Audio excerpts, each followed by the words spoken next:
সকল প্রিয় ছাত্রছাত্রীরা এডুইনস এর নতুন একটি ভিডিওতে সকলকে স্বাগতম। আজকে আমি আরো একটি নতুন ভিডিও নিয়ে চলে এসেছি দশম শ্রেণীর ভূগোল বিষয়ে। তো ভারত থেকে প্রশ্নটি খুব গুরুত্বপূর্ণ একটি প্রশ্ন, চলো দেখে নি কি আছে। দেখো প্রশ্নটা কি লিখেছি, রবি শস্য ও খারিফ শস্যের মধ্যে পার্থক্য লেখো। তো আগে আমরা জেনে নিই খারিফ শস্য আর রবি শস্য কি জিনিস বা কাকে বলে। দেখো মৌসুমী বায়ুর আগমন কাল ও প্রত্যাগমন কাল, অর্থাৎ মৌসুমী বায়ুর আগমন কালের উপর নির্ভর করে বর্ষাকালে যে ফসল চাষ করা হয় তাকে আমরা বলি খারিফ শস্য। আর রবি শস্য কাকে বলবো, মৌসুমী বায়ুর প্রত্যাগমন কালের উপর নির্ভর করে শীতকালে যে ফসল চাষ করা হয় তাকে বলবো আমরা রবি শস্য। তাহলে চলো এই দুটো শস্যের মধ্যে পার্থক্য কি জেনে নিই। দেখো আমি প্রথম পয়েন্টটা কি লিখেছি, মৌসুমী বায়ুর আগমন ও প্রত্যাগমন, অর্থাৎ মৌসুমী বায়ুর আগমন ও প্রত্যাগমন কালের উপর নির্ভর করে কোন ফসল চাষ করা হয়। খারিফ শস্য আমি প্রথমেই বললাম মৌসুমী বায়ুর আগমন কালের উপর নির্ভর করে হয়, তাহলে এখানে কি লিখবো,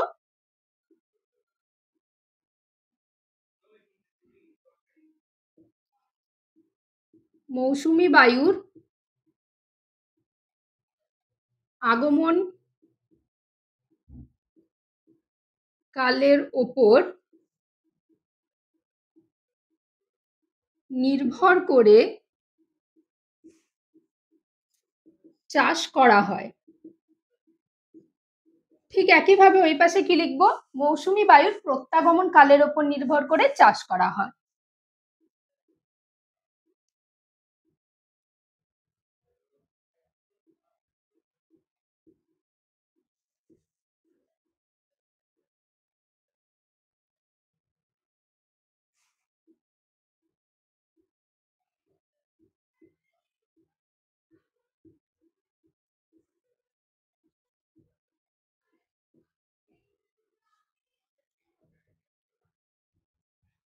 আচ্ছা, পরের পয়েন্টটা কি আছে দেখো, বপনের সময়, অর্থাৎ কোন সময় বপন করা হয়, কোন মাসে।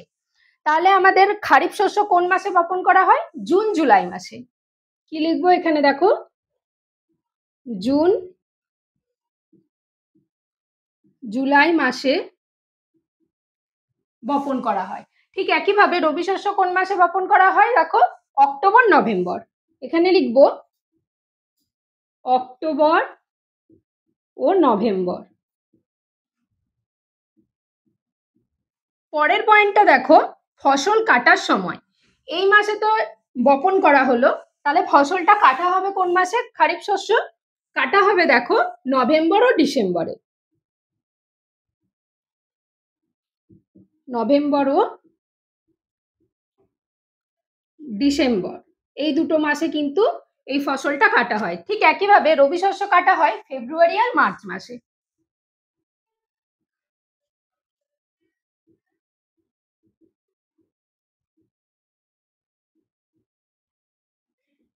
আচ্ছা, পরের পয়েন্টটা কি আছে দেখো, ঋতু, কোন ঋতুর ফসল।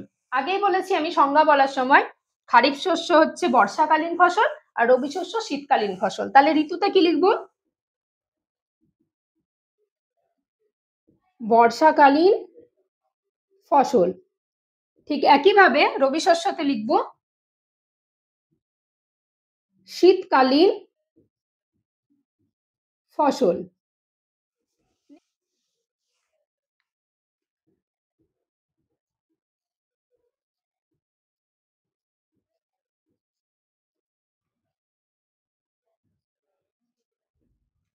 পরের পয়েন্ট কি আছে দেখো, অঞ্চল, অর্থাৎ কোন কোন অঞ্চলে চাষ হয়।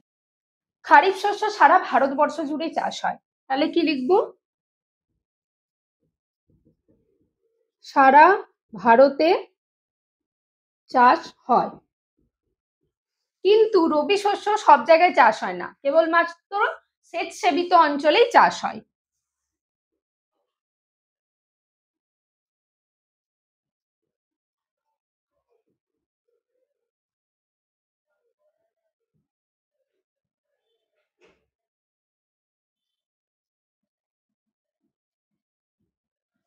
তাহলে চলো আরেকবার দেখে নিই কি কি পয়েন্ট পেলাম। মৌসুমী বায়ুর আগমন ও প্রত্যাগমন, পরের পয়েন্ট ছিল বপনের সময়, তারপরের পয়েন্ট ছিল ফসল কাটার সময়, তারপরের পয়েন্ট ছিল ঋতু, আর শেষ পয়েন্ট ছিল অঞ্চল। তাহলে এটা তোমরা স্টপ করে একবার নোট ডাউন করে নিতে পারো। তাহলে চলো এর পরের পয়েন্টটাতে যাওয়া যাক। পরের পয়েন্টটা কি আছে দেখে নি। জলের পরিমাণ। খারিফ শস্য চাষ করতে আর রবি শস্য চাষ করতে কিরকম জল লাগে জেনে নি চলো। দেখো, খারিফ শস্য চাষ করতে কিন্তু বেশি জল লাগে আর রবি শস্য চাষ করতে কিন্তু কম জল লাগে। তাহলে এখানে কি লিখবো? চাষে জলের পরিমাণ বেশি প্রয়োজন। ঠিক একইভাবে ওইদিকে লিখবো কম জলের প্রয়োজন, অর্থাৎ চাষে জলের পরিমাণ কম থাকে। আচ্ছা, পরের পয়েন্টটা কি আছে দেখো, তাপমাত্রা। কিরকম তাপমাত্রা প্রয়োজন? খারিফ শস্য চাষ করতে কিন্তু উষ্ণ তাপমাত্রার প্রয়োজন। ঠিক একইভাবে রবি শস্য চাষ করতে শীতল তাপমাত্রার প্রয়োজন। তাহলে এখানে কি লিখবো? উষ্ণ তাপমাত্রার প্রয়োজন।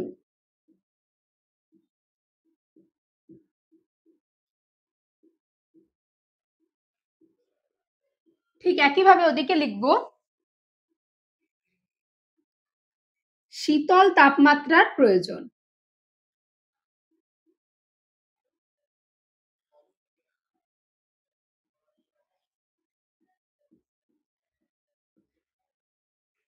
চলো পরের পয়েন্টে কি আছে দেখো, জলসেচ। অর্থাৎ খারিফ শস্য আর রবি শস্য চাষ করতে জলসেচের কিরকম প্রয়োজন হয়। রবি শস্য চাষ করতে কিন্তু জলসেচই লাগে, জলসেচের উপর নির্ভরশীল। কিন্তু খারিফ শস্য চাষ করতে জলসেচ লাগে না, মৌসুমী বায়ুর উপর নির্ভরশীল। তাহলে এখানে কি লিখবো? মৌসুমী বায়ুর ওপর নির্ভরশীল। আর রবি শস্য জলসেচের ওপর নির্ভরশীল।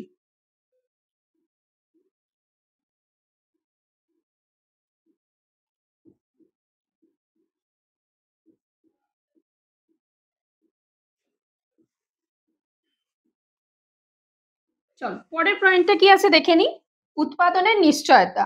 আদৌ উৎপাদনটা হবে কি হবে না।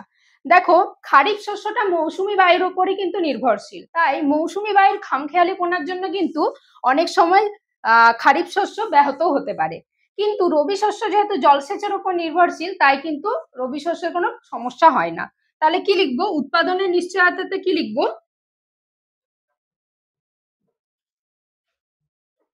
মৌসুমী বায়ুর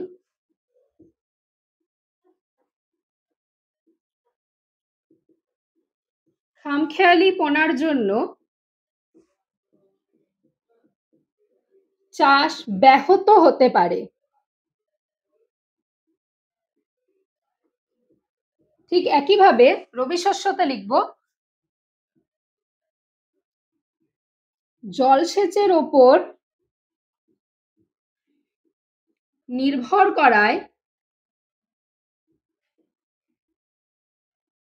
চাষ ব্যাহত হওয়ার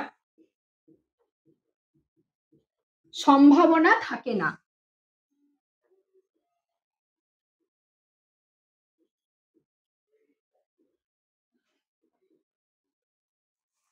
আচ্ছা, পরের পয়েন্টে কি আছে দেখো, উদাহরণ। খারিফ শস্যের উদাহরণ কি? ধান, ভুট্টা। চলো লিখি তাহলে। ধান, ভুট্টা প্রভৃতি। ঠিক একইভাবে রবি শস্যের উদাহরণ কিন্তু গম, বার্লি,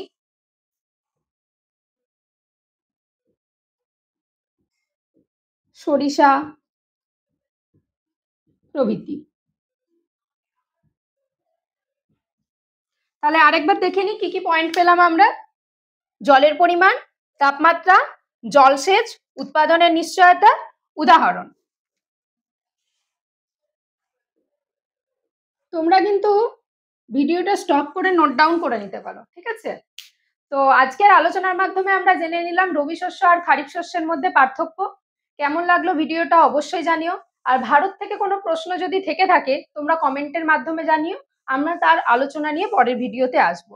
আর এই রকম শিক্ষামূলক ভিডিও পেতে আমাদের ইউটিউব চ্যানেল এডুইন্সকে সাবস্ক্রাইব করুন। ফেসবুক পেজ এডুইন্সের সাথে থাকুন, লাইক, ফলো, শেয়ার করুন। Thank you.